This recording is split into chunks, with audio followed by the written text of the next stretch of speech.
আজ মহাষষ্ঠীর পবিত্র দিনে ডুকলির ভারত মাতা ক্লাবে অনুষ্ঠিত হল বিশেষ সামাজিক উদ্যোগ। গৌরাঙ্গচন্দ্র শেফালী দাস সামাজিক সংস্থার সহযোগিতায় ক্লাব প্রাঙ্গণে বস্ত্র বিতরণের আয়োজন করা হয়।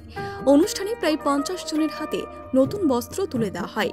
এদিনের অনুষ্ঠানে উপস্থিত ছিলেন ওয়ার্ড কাউন্সিলর উদয় ভাস্কর চক্রবর্তী এবং ভারত মাতা ক্লাবের সদস্যবৃন্দ।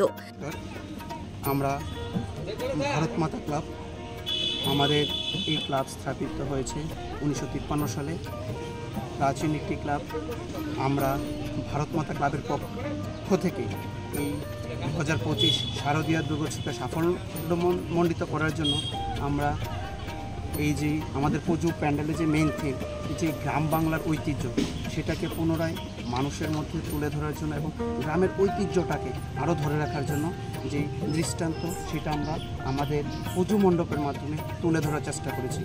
পাশাপাশি সামাজিক কর্মসূচি হিসাবে আমরা একটি বস্ত্রদান শিবির আয়োজন করেছি আজ, এবং আমাদের এই বস্ত্রদানে আমাদেরকে সাহায্য করেছেন আমাদের এই রাজ্যের গৌরাঙ্গচন্দ্র শেফালী দাস সামাজিক সংস্থা। তাদেরকে আমি অসংখ্য ধন্যবাদ জ্ঞাপন করছি। আমাদের এখানে 50 জন মহিলা এবং 20 জন পুরুষকে বস্ত্রদানের আয়োজন করেছি আমরা।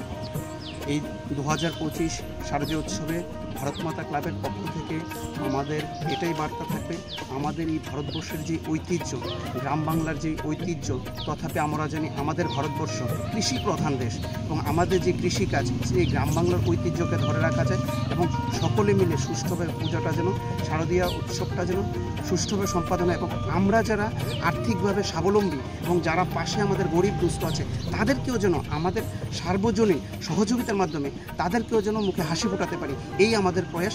সকল রাজ্যবাসীর কাছে এই আবেদন থাকবে। আপনি ক্লাবে? আমি হচ্ছে এই ক্লাবের secretary Tapas Das. Bureau report, PV north east.